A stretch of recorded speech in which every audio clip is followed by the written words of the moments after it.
So guys, ayan kita nyo, meron isang asong napaka-gulo dyan, taul ng taul. Ayan kita nyo. So dito guys, on the spot, i-correct natin mga kamahilo. No, stay. Ano mo ka na din? No, no. No, stay. Eight. No. No. No, no. No. No, no. Sir, dahan-dahan lang yung paggaling ko na siya. No. Enough. Charan! Sir, okay na sir. Nalito na po. Lakad ka lang. No.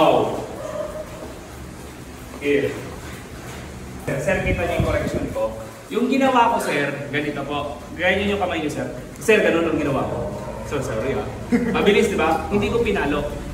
Hindi ko rin, guys, sinaktan yung aso. Parang sinurprise ko yung brain niya. Ginulat ko yung utak niya kasi kailangan, sir. Stay. Stay, ah. Okay na, sir. Graduate na, sir. Graduate na po. Hindi, sir.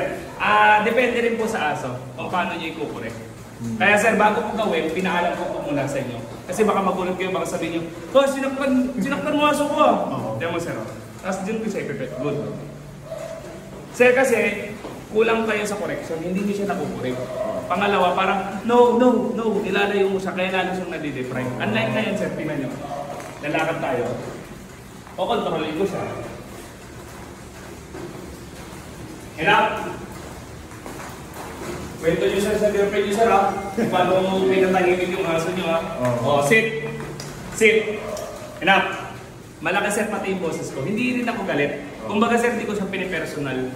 Yung moment na mali yung behavior niya, doon ako yung parang firm. No!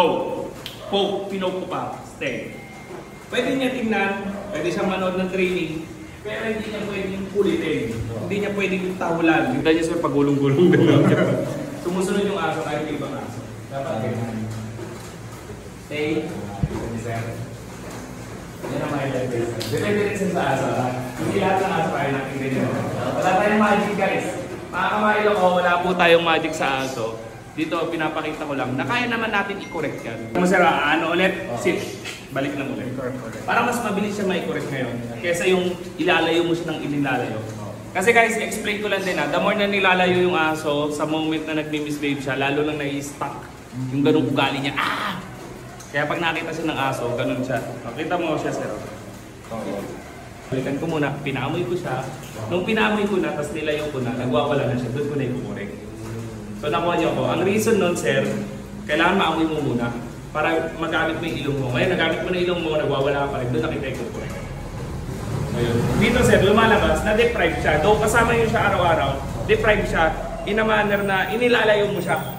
Kunyari, nasa mall kayo or sa ibang lugar kayo, taul na taul, mainit, nilalayo mo na. Tumahimik siya, tama? Pero pag binalik mo ulit dun sa sitwasyon na yun, nag-iingay ulit siya. Unlike dito sa ginawa natin, andyan na yung aso, yun yung sir. Nakaupo lang siya. Kasi corrected by siya. So, okay? So sir, ang correction sa moment, hindi dahil ikaw makulit ka, kanyari nilayo mo, kulit mo, kaya ka, hindi gano'n. Hindi mo makukorek yung aso doon. Unlike sa ginawa ko, thank you sir.